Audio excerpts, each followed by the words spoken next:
Hello everyone.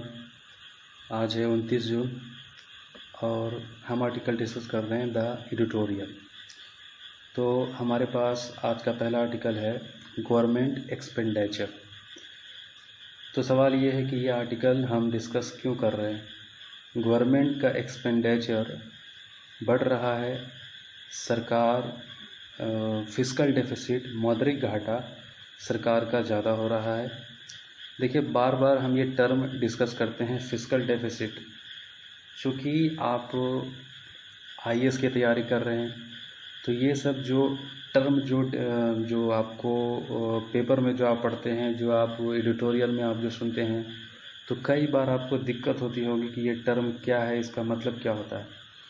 तो देखिए, government expenditure ये आप समझ रहे हैं, ठीक है। तो देखिए, फिस्कल डेफिसिट का मतलब क्या होता है, मौद्रिक घाटा। तो इसको आप बहुत इजी से आप समझिए कि सपोज़ दैट आपका एक घर है, ठीक है।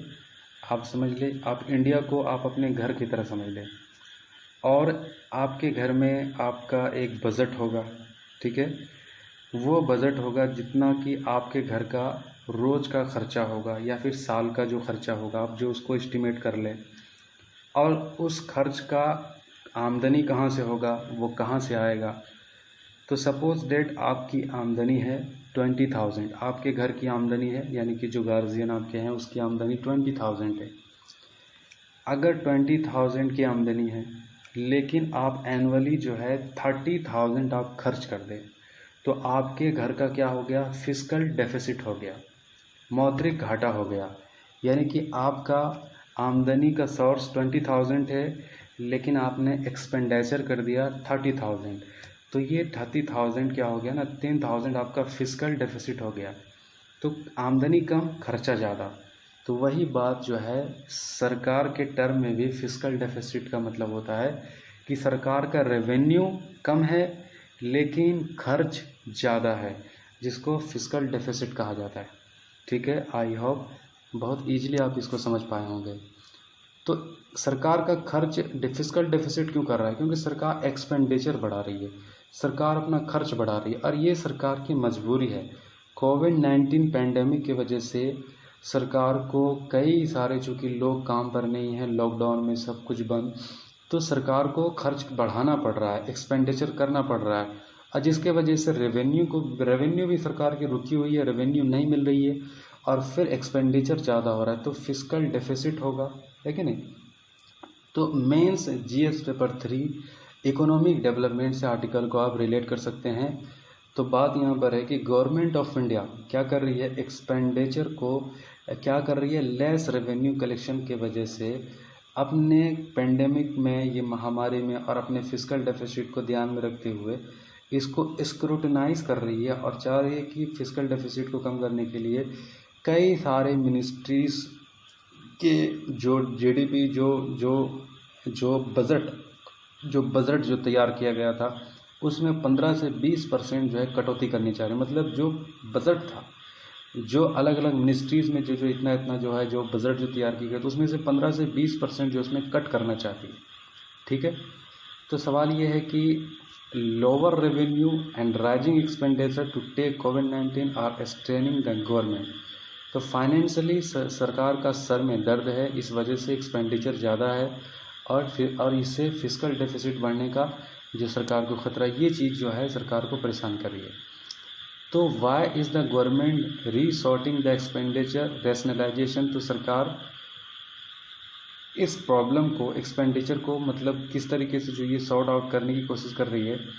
तो देखिए क्या है, it is the predicted that the GDP ratio which was the level 70%, ये राइज 80% हो चुका है, raising the question of depth sustainability and fiscal consolidation. और ये इस वजह से कि सरकार खर्च ज़्यादा कर रही है, ठीक है। द डायरेक्ट टैक्स जो 25% आप जो है डिक्लाइंड हो चुका है, ठीक है, डायरेक्ट टैक्स जो डायरेक्ट प्रोवाइड होती है। और GST collection are only 45% of the normal monthly target, जो है 45% ही हो पा रही है। तो जब देख रहे हैं रेवेन्यू कम है और एक्सपेंडिचर ज़्यादा हो रही है। तो जिस मिनिस्ट्री में कटौती करने की बात हो रही है, कि आई होप ये हेल्थ मिनिस्ट्री ना हो, और ये वो ख़ास तौर से चूँकि हेल्थ के इंफ्रास्ट्रक्चर कोविड-19 की वजह से पूरी तरीके से चरमरा गई है। और फिर अभी अगर सरकार पैसे कटौती अगर हेल्थ सेक्टर में अगर करती है तो ये चीज़ें बड़ी निराशाजनक होगी। तो ये बात मैं अपनी तरफ से ऐड करके ये कह रहा हूँ, जो 3 मिनिस्ट्री में स्क्रूटनाइज करेगी सरकार, पैसों को कटौती करेगी फिस्कल डेफिसिट को ध्यान में रखते हुए, चूँकि जीएसटी कलेक्शन भी पूरी तरीके से जो है डायरेक्ट 25% डिक्लाइन हुआ है और 45% जीएसटी में डिक्लाइन हुआ है। Direct tax 25%, GST 45%। तो रिलैक्सेशन ऑफ फिस्कल डेफिसिट में lead to rating agency of downgrading our credit rating. देखिए, एक सबसे बड़ा दर्द सरकार के लिए ये भी होता है कि जैसे ही हमारा मौद्रिक घाटा होता है तो ये डर होता है सरकार का कि जितने भी क्रेडिट रेटिंग एजेंसी है, अब सवाल ये है कि अब ये भी क्वेश्चन होगा कि क्रेडिट रेटिंग एजेंसी क्या होता है। देखिए, ये एक बहुत ही, आप कह लें कि इतना तो आपको पता होना चाहिए, एक एक टर्म जो है आपको डिफाइन पॉसिबल थोड़ा सा नहीं होता है बार बार करना, लेकिन आप इतना पता होना चाहिए। क्रेडिट रेटिंग एजेंसी क्या होता है कि कई सारे क्रेडिट रेटिंग एजेंसी है, जैसे कि मोडी, ठीक है, और जैसे कि फिंच, ये सब क्या करती है ना, दुनिया भर के इकोनॉमी को रेटिंग देती है, उनके ग्रोथ के हिसाब से, उनके पॉलिसी के हिसाब से उनको रेटिंग देती है। और वो जो रेटिंग देती है तो इससे क्या होता है, जो इन्वेस्टर होते हैं, जो इन्वेस्ट करते हैं दूसरे कंट्री में, वो देखते हैं कि किस देश की क्रेडिट रेटिंग अच्छी है, एजेंसियों ने किस देश की रेटिंग अच्छी दी है। जिस देश की रेटिंग अच्छी होती है, क्रेडिट रेटिंग अच्छी होती है, उस देश में इन्वेस्टमेंट ज़्यादा होता है। तो सरकार चाहती है कि हमारी क्रेडिट रेटिंग एजेंसी जो है हमारा रेटिंग को कम ना करे, हमारे रेटिंग सही रहे।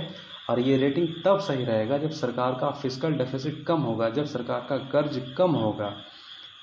तो अब सरकार ये भी ध्यान में रखती है कि हमारा रेटिंग ना गिरे, और रेटिंग ना गिरने के लिए सरकार जो है इस चीज़ को ध्यान में रखती है, कर्ज को ज़्यादा ना बढ़ने दें और फिस्कल डेफिसिट ज़्यादा ना हो। तो ये चीज़ें सरकार के ध्यान में रहता है क्रेडिट रेटिंग एजेंसी के लिए, ताकि इन्वेस्टर हमारे देश में अट्रैक्ट हों, इन्वेस्ट करें, ताकि ज़्यादा से ज़्यादा हमारा ग्रोथ हो और जॉब मिले लोगों को। ये चीज़ें जो है ध्यान में सरकार की होती है। मोडी की जहाँ तक बात है, हमारे रेटिंग को ऑलरेडी डाउनग्रेड कर चुकी है, और जो है हमारे ए से जो है हमारी रेटिंग जो है बी में कर दी है, पहले ए में थी अब बी में कर दी है।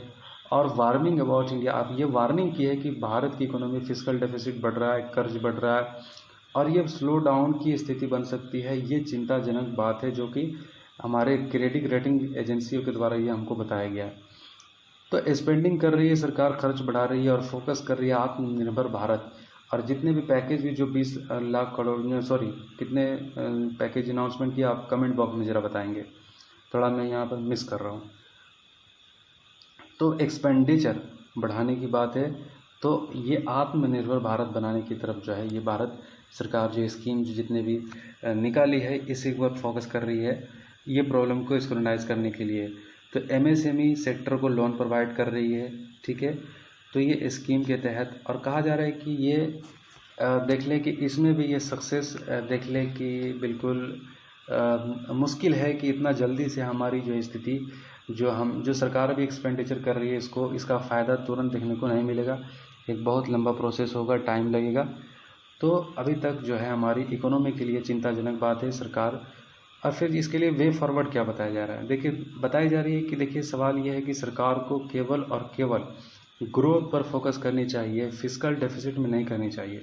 ख़ास तौर से इस पैंडेमिक के टाइम में अगर सरकार फिस्कल डेफिसिट पर अगर टेंशन करेगी तो सिर्फ लोगों की जो है अनएम्प्लॉयमेंट, बेरोज़गारी और ज़्यादा बढ़ जाएगी और लोग जो है कर्जे में डूब जाएंगे और लाइवलीहुड तक लोगों की बहुत ज़्यादा प्रॉब्लम हो जाएगी, ठीक है। तो ये सुझाव दी जा रही है कि ग्रोथ पर फोकस करने के लिए सरकार को एक्सपेंडिचर बढ़ाने का यहाँ मशवरा दिया जा रहा है बाकी इकोनॉमिस्ट के द्वारा, ठीक है। दूसरा हमारा आर्टिकल है पब्लिक डेटा। तो पब्लिक डेटा की बात की जा रही है। देखिए डेटा बहुत ही इम्पॉर्टेंट चीज़ होता है। डेटा अगर किसी भी चीज़ के लिए आप कोई भी काम अगर आप करते हो, उसका एक पूरा डेटा अगर आपके पास होता है, एक अच्छा एस्टिमेट होता है, तो आप काम अच्छे तरीके से कर पाते हैं, पॉलिसी अच्छे तरीके से बना सकते हैं और उस प्रॉब्लम को सॉर्ट आउट करने के लिए आप जल्दी जो है उसका उपाय निकाल सकते हैं डेटा रहने की वजह से। तो सरकार की तरफ से ये बात की जा रही है कि जीएस पेपर 2 गवर्नेंस से आप इसको देख सकते हैं जोड़ करके।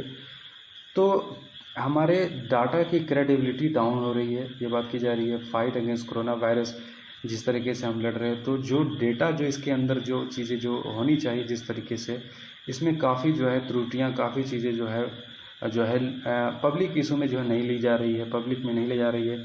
और जहाँ तक 2012 में ये पॉलिसी बनाई गई थी कि data sharing and accessibility policy 2012, इसमें ये बात था कि सरकार ये डाटा को पब्लिक के लिए नॉन सेंसिटिव डाटा, जिससे कि नेशनल सिक्योरिटी को कोई हार्ट नहीं करता, वो डाटा जो कि सारे लोग जो जिसको जानना ज़रूरी है वो पब्लिक में जो है पब्लिक डोमेन में लेकर के आएगी। 2012 में ये बात national data sharing accessibility policy बनाई गई थी। तो देखिए, डाटा की बहुत दिक्कत है। Promote business creation, encourage innovative citizen centric service, तो ये डाटा लोगों को जो है कई सारे तरीके से फ़ायदा पहुंचा सकता है। ठीक है, तो open government initiative portal called data.gov, तो ये बनाया गया था। ठीक है, यहाँ पर launch to share the government data in a machine readable format, ताकि लोग जो है इस डाटा को पढ़ सके 2012 की पॉलिसी के हिसाब से। लेकिन अभी जो सिचुएशन है कोविड-19 के चैलेंजिंग के दौर में, डिस्ट्रिक्ट वाइज जो डाटा डेमोग्राफिक वाइज और एस्थेटिक एनोनिमस जो होना चाहिए, ये चैलेंज है चेन ऑफ कोरोना वायरस को तोड़ने के लिए। और बाकी जितने भी किस तरीके से चेन ऑफ कोरोना वायरस समझ रहे ना बात, एक बंदा को कोरोना वायरस है और उससे कितना चैन वो बन रहा है, कहाँ कहाँ किस तरीके से, ये पूरा डाटा की जो बात है, जो डिस्ट्रिक्ट वाइज जो होनी चाहिए, डेमोग्राफिक जो होनी चाहिए। देखिए, डेमोग्राफिक डाटा से काम नहीं होगा। आप कह दें कि इस डिस्ट्रिक्ट में इतना केस है, इस डिस्ट्रिक्ट में इतना केस है, इस राज्य में इतना केस है, एक ये हो गया डेमोग्राफिक डाटा। लेकिन एक जो माइन्यूट डाटा जो होता है डिस्ट्रिक्ट वाइज, कह लें कि chain of corona virus challenging को, जो चैलेंज है इसको, इसके लिए डाटा एक बहुत बढ़िया डाटा होने की ज़रूरत है।